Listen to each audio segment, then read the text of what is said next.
Hey everybody, this is Modern Refugee, having some coffee again with you guys here this morning. And I wanted to share a couple of experiences with you guys here today. One was a natural experience that I had kind of reports of that took place around Michigan here in the Great Lakes yesterday. That was kind of weird that I wanted to share with you guys because maybe some of you have never heard of this. And I also want to share one of my personal experiences that happened to me yesterday and then, discuss what's going on here in the world at large. Also, I wanted to mention that I'm going to participate in Prepper Now's live stream tonight at 7:30 Eastern Time. We have no lack of things to discuss there with the gentlemen that are taking place in that. I feel humbled to be part of these conversations. The first thing is the natural event. I believe it's called a Seiche, and what a Seiche is where suddenly the water recedes in the lakes. And I seen some pictures of what took place yesterday up in Munising. Munising Bay is a deep water bay that comes in on the south shore of Lake Superior in Michigan's Upper Peninsula, and it's part of Lake Superior. And I seen some pictures of some people up there. The water receded rapidly, and that's what a Seiche is. A Seiche, they attribute it to atmospheric conditions, seismic activity, a bunch of other natural phenomenon, but the water rapidly rushed out. And then, people go out to mill around and look at, whatever has been exposed by that water receding rapidly, it comes back in. And there were reports of this taking place not only on Lake Superior, but also on some of the other Great Lakes yesterday. And it's sort of an unusual phenomenon. And I thought with everything else that was going on, it was sort of weird. So I wanted to share that with you guys. I've never personally witnessed one, but I've heard, different people talk about them over the years. So I wanted to mention that. And the other thing is a little bit more down to earth and disconcerting. We went out and had a late lunch yesterday afternoon with some people we know, and we were going to basically this diner that we like that's in an urban area. It's not anything real crazy, but when we went and we had our meal, we started finishing up. I went out to move the vehicle closer so one of the people that was with us could, didn't have to walk as far to have some walking problems. So I went out to do this.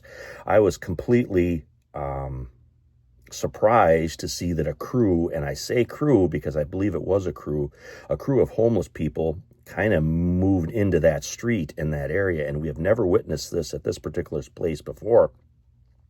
And of course they were asking for the, the regular stuff, food, water, money, whatever.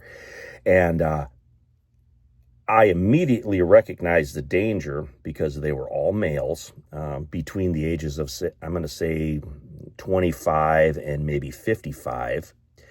There were 5 of them, and there was only one of me. I know the movies show people kung fuing it with 5, 6 people and, always coming out on top. That is not reality. I realized my danger immediately, and my upbringing, how I am. I'm inclined to help people. There's been different times when, we've seen somebody holding a sign or whatever where we bought them lunch or something like that. This was one of those situations. I felt that, they could get the drop on me, so to speak. And I've seen this with shoplifting many, many times. You'll have 1 or 2 people distract somebody, and then the other ones, run wild. And, all males, I did not want them within arm's reach of me because, 1 or 2 could get a hold of you. Even if you're carrying an EDC, it's still 5 against 1 at, pretty close proximity. So I just said, no, declined it. I ain't got nothing. Got in my vehicle, moved it up close, and then we, kind of finished up, paid our bill, whatever, and I moved on. But they were still there, and they were working that block and the block next door, and they were kind of roving around. There were 2 or 3 of them that were dressed very homeless person like, and then there was another couple that were actually dressed pretty decent. They had bags to put stuff in, and yeah, it was just one of those situations where I knew it was time to back out of there.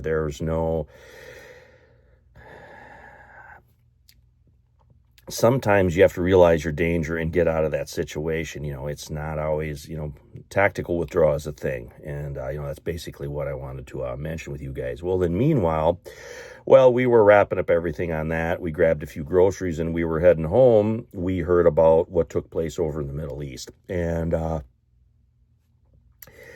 we discussed it on the rest of our drive home, and on the rest of our drive home, we swung by the ATM. We picked up a little bit of cash. Of course, we always make sure our gas tanks are full. Whenever I go out on any type of trip or whatever, I'll stop, fill up the gas tank on the way home. That's just the way I am. The gas station is close to where we live here. I make that a constant thing, and, we got back, and I was listening to all the reports of what took place.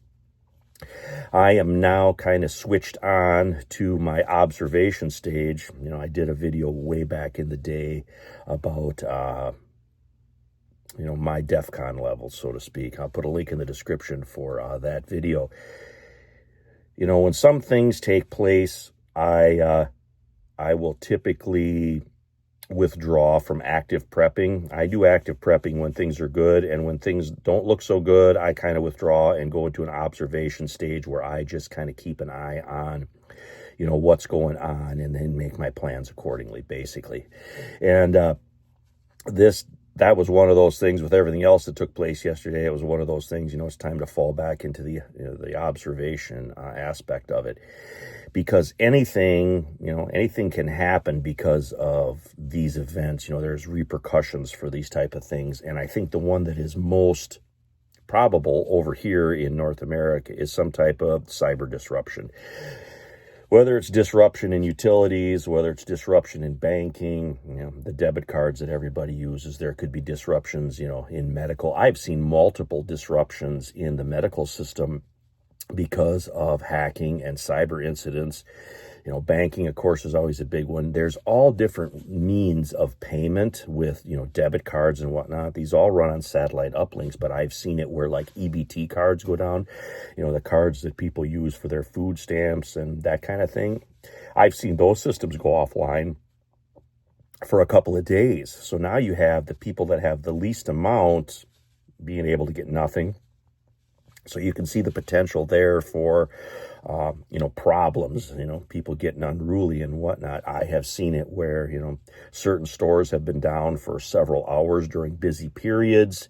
And these are all, banking issues. And the way it is now with electronic payment, if there's no electricity, there's very few ways to pay for stuff. Even places that have cash, their POS, point of sale, sales systems in their computers and stuff, they won't work if there's no electricity. So even if they take cash that can't be replenished, I've also seen disruptions in trucking and dispatch. So, trucks that are bringing stuff into stores, bringing fuel to gas stations and stuff. I've seen that stuff go down. Gas stations all require electricity. If there's no electricity, there's no gas that can be pumped. So then that's another thing. So if you have anything like, we do here, we have our little generator that runs on propane or regular gas, or you have any small piece of equipment that you feel is essential, an ATV to move around if something takes place, chainsaws, whatever, you want to make sure you always have enough fuel on hand to run that stuff, especially in the short term. And you always want to keep your, vehicles filled up. And I'm also going to mention wreck gas again here another time. Wreck gas has no ethanol in it. It's always better to store wreck gas because the ethanol is what typically goes bad in stored fuel. Even if you put stabilizer in it, ethanol is kind of, especially with smaller engines. Smaller engines don't like ethanol gas. So I just wanted to mention that as well. So I want everybody to kind of take a look at their own stuff, what they got there today. Preppers in particular get excited when things happen and, they want to make one last trip to the store or whatever. But, always have confidence in the preps that you already have in place. If you can't go to the store, if you can't go to the gas station, because I guarantee almost every person that's watching this video here that's part of my, community and viewership, they already have some preps in place. Be confident in those preps that you have in place. No matter what happens, we're going to be able to think and problem solve our way through this. But anyway, this is Modern Refugee over coffee this morning. I appreciate each and every one of you guys out there. You guys take care.